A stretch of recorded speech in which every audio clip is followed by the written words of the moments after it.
Oi gente, para quem não me conhece, eu sou Thaís Davidson, terapeuta, e nesse vídeo eu vou estar compartilhando com vocês como cultivar e como atrair relacionamentos saudáveis.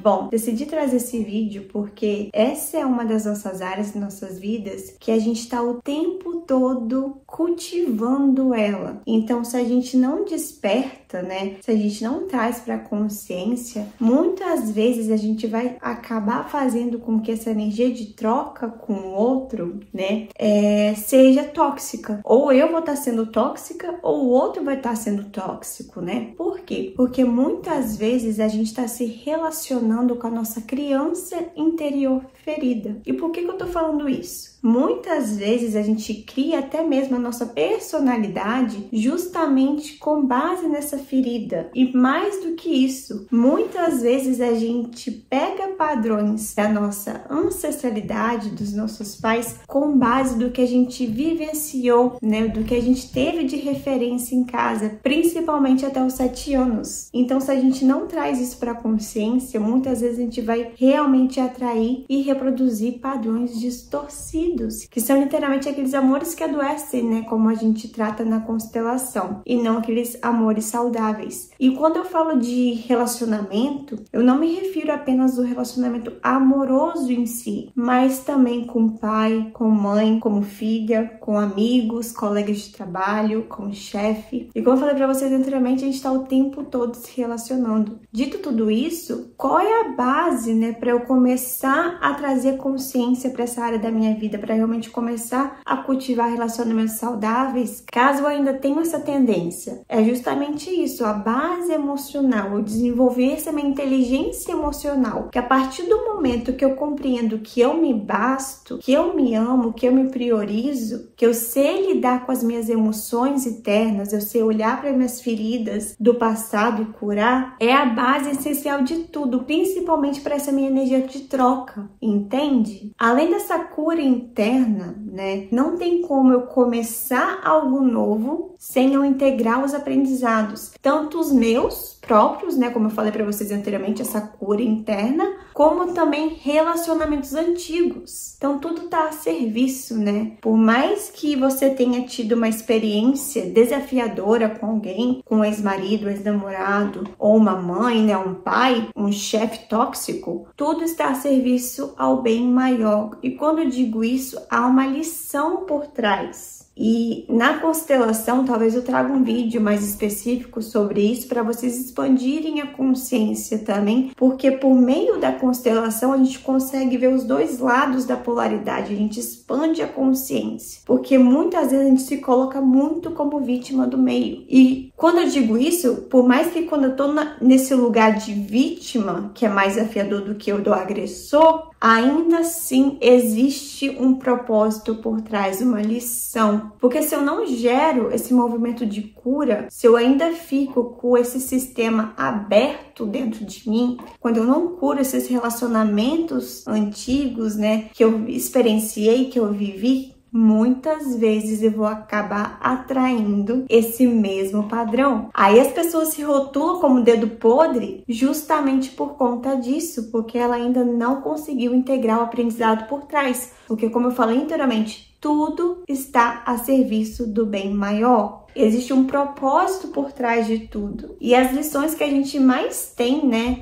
grandiosas da nossa vida, são nos nossos desafios. São nesses momentos de lapidação. É nesse momento que a gente coloca a nossa fé em prática também. E trazer isso para a consciência é muito importante, porque literalmente a pessoa dissolve esse rótulo de falar que tem esse tal do dedo podre, entende? Então, caso você tenha experienciado um relacionamento, não só amoroso, rancoroso, mas com chefe, pai, mãe, irmão, e não tá sabendo processar, vira e mexe essa memória, vem, né? Quando você fica relembrando isso porque não tá curado, tá? Ou muitas vezes, quando você vem repetindo o padrão, você acaba atraindo pessoas com esse mesmo padrão dessa experiência que você teve no passado, justamente tá precisando de cura também. Então, procura ajuda, faça uma terapia, procura terapias florais, alternativas integrativas, ou a constelação, ou vai no psicólogo, faz uma terapia convencional, o que você sente mais ressonância, sabe? Para você realmente se colocar como vulnerável e gerar cura com alguém que você confia. E além dessas terapias, eu queria dar um insight para vocês de algumas atividades, como atividades da carta, que é muito bom, muito libertador, você colocar no papel tudo que ficou entalado, que você não disse para a pessoa, que seu cardíaco fica preso, escreve no papel, você já tá passando essas emoções pro papel, entende? E é muito engraçado que essa carta é até interessante muitas vezes para fazer para pai e para mãe, né? Que você escreve tudo que você, né, foi distorcido na sua criação, que você se sentiu ferido, que você se sentiu rejeitado, por exemplo. Muitas vezes essa carta vai sair com letra de criança, né? E aí, quem tiver interesse pode mandar mensagem aqui que eu deixo por escrito depois como que funciona essa carta de cura, né? É lógico que eu tô falando assim muito brevemente como que funciona essa atividade da carta. Vira e mexe, vocês vão perceber que durante esse processo de autoconhecimento, você vai sentir de escrever várias cartas em diferentes períodos, às vezes para a mesma pessoa, entende? Então é o autoconhecimento diário, né? Não existe esse processo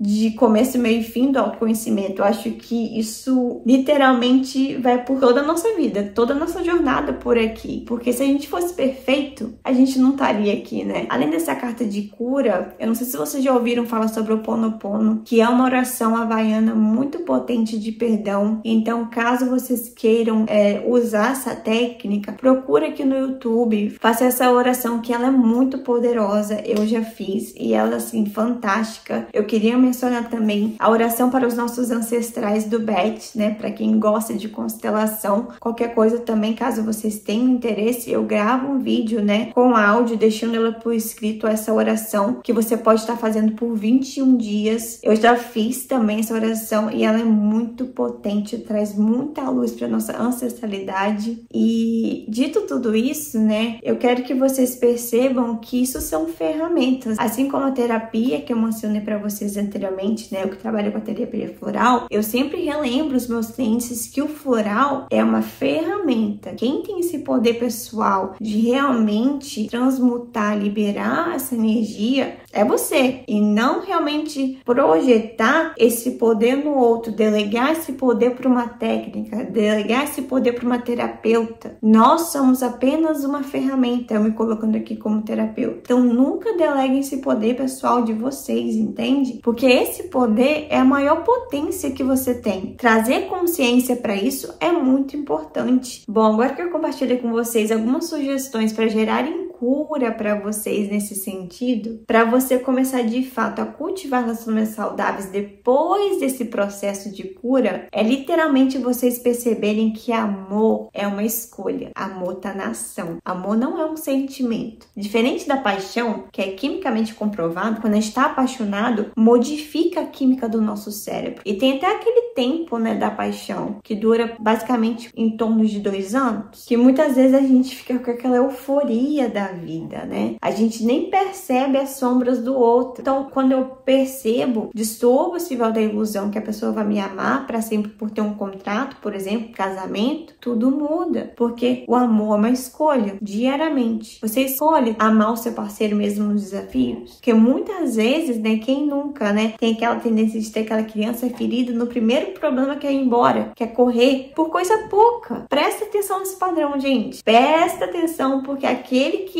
quer correr no primeiro desafio não tá tendo maturidade emocional. E é lógico, né, gente, quando eu me refiro a isso, são relacionamentos saudáveis, porque vão ter desafios. E não porque eu tenho um contrato que eu não tenho que cultivar isso, sabe? Eu achar que meu marido tem a obrigação de limpar o quintal todo dia, ou ele achar que eu tenho a obrigação de lavar a louça todo dia, ou fazer comida. Não, ninguém tem obrigação de nada. Então, por escolha. E sair dessa ilusão, né, que pra sempre a gente vai se sentir sentir essa paixão avassaladora pro resto da vida é uma ilusão. E a gente tem que perceber também que os relacionamentos têm essas estações da vida. É imaturidade em mim pensar que eu vou viver só essa primavera, esse começo, essa paixão pelo resto da minha vida. E aí muitas vezes a pessoa começa a querer trair porque fica com essa referência dessa paixão do início. Isso é uma fase, isso passa. Eu preciso criar maturidade para isso, entende? E é aquilo que eu falei, ao longo prazo as pessoas acabam desvalorizando esse relacionamento, acabam ficando desleixado, não cultivando também esse carinho, essa coisa de querer impressionar um outro. Minha avó falava, nunca peida na frente do seu namorado, do marido. Eu achava besteira na minha adolescência. Hoje eu consigo perceber esse valor. Tudo muda, entende? Parece bobo, mas faz muita diferença cultivar esses mínimos detalhes da conquista, entende? E aquilo que eu falei, não porque você tem um contrato que acabou, que o outro tem obrigação comigo. Não é por aí. Isso requer maturidade também, como tudo na vida, como na carreira, né? Com o chefe, com o colega de trabalho, né? O primeiro problema que você vai encontrar no trabalho é que você vai começar a pedir demissão, né? É perceber até onde você pode ir. Então, realmente é você criar essa maturidade de fato para discernir, entende?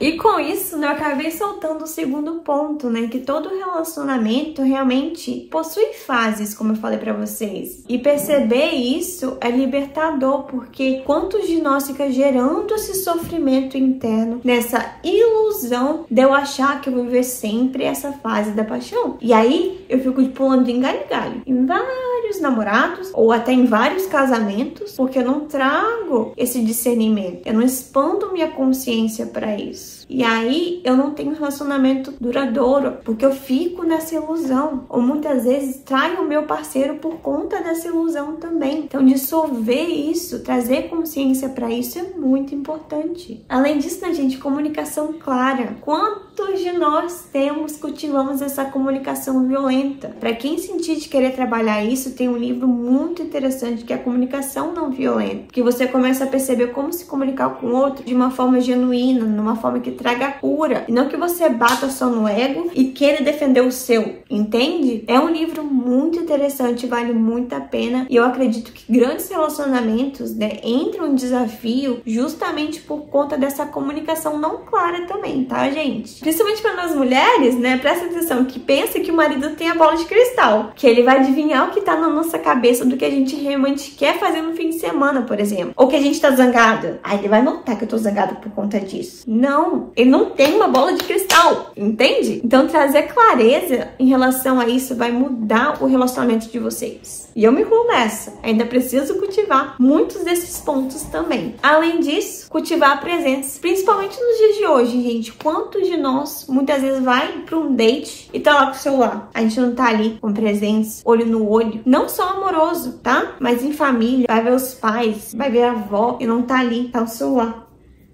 É muito desafiador pra gente, né? Mas eu cultivo muito isso. Eu e o Andy, quando estamos num restaurante e tudo mais. Durante as semanas a gente fica assistindo televisão até pra jantar, que é um hábito muito, né, autodestrutivo que eu tenho. Que é muito, assim, difícil pra mim se libertar dele, tanto eu quanto o Andrew. Mas quando a gente tá na mesa de jantar, não é com o celular, sabe? Pra gente cultivar essa presença. Então, se a gente não para pra pensar pra cultivar esses momentos presentes, tomar um café com presença, um jantar com presença, a gente vai se perdendo nisso também. E a gente vai perdendo a nossa conexão, entende? E pra eu ter um relacionamento, eu preciso ter essa intimidade. Eu preciso ter presença. Eu preciso cultivar esses momentos. Senão eu me perco nisso, entende? Além disso, um outro ponto que eu quero trazer aqui pra vocês trazerem luz nessa área de vocês, é vocês se manterem no seu lugar energético. Não seja a mãe do seu marido, não seja o pai da sua esposa, não seja a mãe da sua mãe, porque além de você não dar conta, isso fica muito pesado pra você. E aí que gera esse bololô energético do seu núcleo familiar, porque você tá ocupando uma posição que não te pertence. E aí, e muitas vezes esse relacionamento não dá certo por conta disso, porque você tá tentando ser a mãe do seu marido e não a esposa. Ou você tem muito atrito com a sua mãe porque você tá querendo ser mãe da sua mãe. Então isso é muito profundo. mundo, gente. E caso você sinta que tem esse padrão, faça uma constelação familiar, leva isso pra terapia, conversa. Porque a partir do momento que você voltar pra sua posição, você vai ver que sua vida vai fluir. Muitas vezes também a gente fica com a